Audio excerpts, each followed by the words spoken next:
Today we're going to look at riding a proper 3-loop serpentine.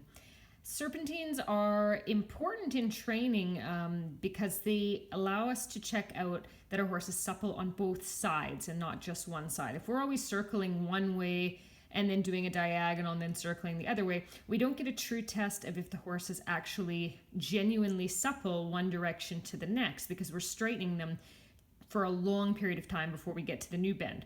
A serpentine tests that the horse can go fluidly from one bend, straightening, and immediately into the other bend. They're great exercises for the horses is in terms of suppleness, in terms of coordination, and straightness actually too. And they're also great exercises for the rider because if you can accurately ride a proper serpentine, you know that you have your horse pretty much on your aids, depending on the level. So we're going to look from the basic perspective today of riding the 3-loop serpentine, the first one. For the more advanced horses riders, of course, you can do 4, 5, and even 6-loop serpentines. But for now, we're going to look at our 3-loop serpentines. And we're going to use my beautifully handmade home dressage ring here again. We don't need to see this from a live perspective with a horse just yet. We need to look at the dimensions and kind of plan out how we want to ride a proper serpentine. So going back to our good old geometry and proper math to ride a proper figure, we know that in our standard dressage arenas, 20 by 60. So if we want to make a 3-loop serpentine, we have to divide the arena by 3 lengthwise, which is obviously 20 meters each. So each loop needs to be 20 meters in order to have an equal serpentine.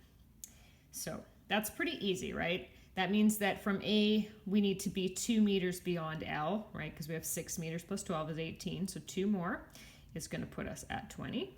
And the same this way, we need to be 2 meters this side of I for our second loop, and then our third loop is down here. So we're going to cover a little bit the errors. There's 2 main errors that I see horses and riders make when they ride a serpentine. And the first one is that they don't ride straight between the change of bend. So if we're going to say that we're going to ride our serpentine on the right rein from A to C, 3-loop serpentine from A to C. First thing, when you come up this long side, you need to make sure you go into the corner. So it's a corner, we're riding properly, and when we get to A, we're going to start our serpentine.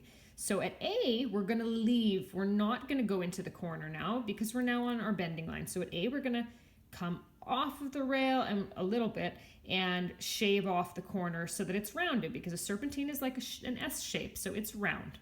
So we come away from here at A and we join up with the wall, and our goal is to get 2 meters inside of L. Now, what a lot of riders do is they ride it kind of like a Z shape, and they end up kind of doing this, and they kind of ride with diagonals down the ring. And we want it to look like an S, not a Z. So it needs to be round, shaved off. It has to touch the wall, and then it has to curve back onto the center line or crossing the center line. And I like to think about it that I want my horse straight from the quarter line more or less to the opposing quarter line. I want to show that I have a straight horse. So we come, we shave the turn, we hit the wall, we come around, and right about here we want to make sure that now we're straightening our horse and we're now riding straight across the arena towards the wall, 2 meters below L. And then we start to shave into our next turn when we get to this quarter line.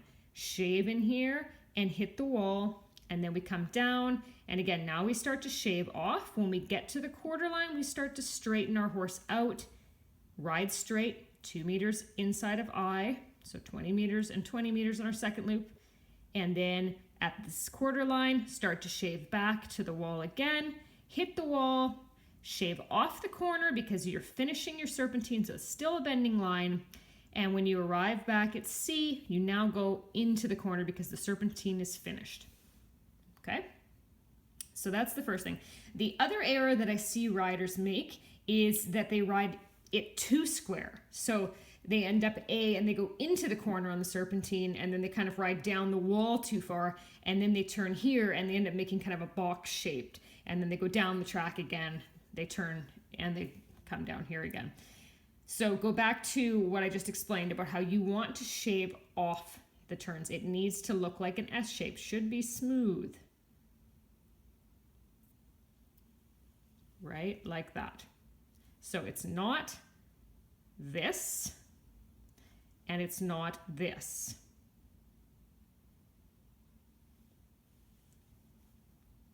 Anyways, I hope that helps people.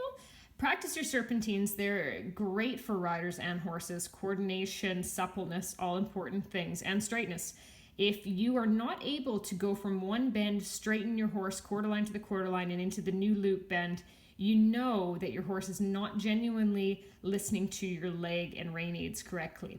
So you need to reevaluate either how you straighten the horse and position them from the new inside leg to the new outside rein, or how they respond to your new inside leg to outside rein.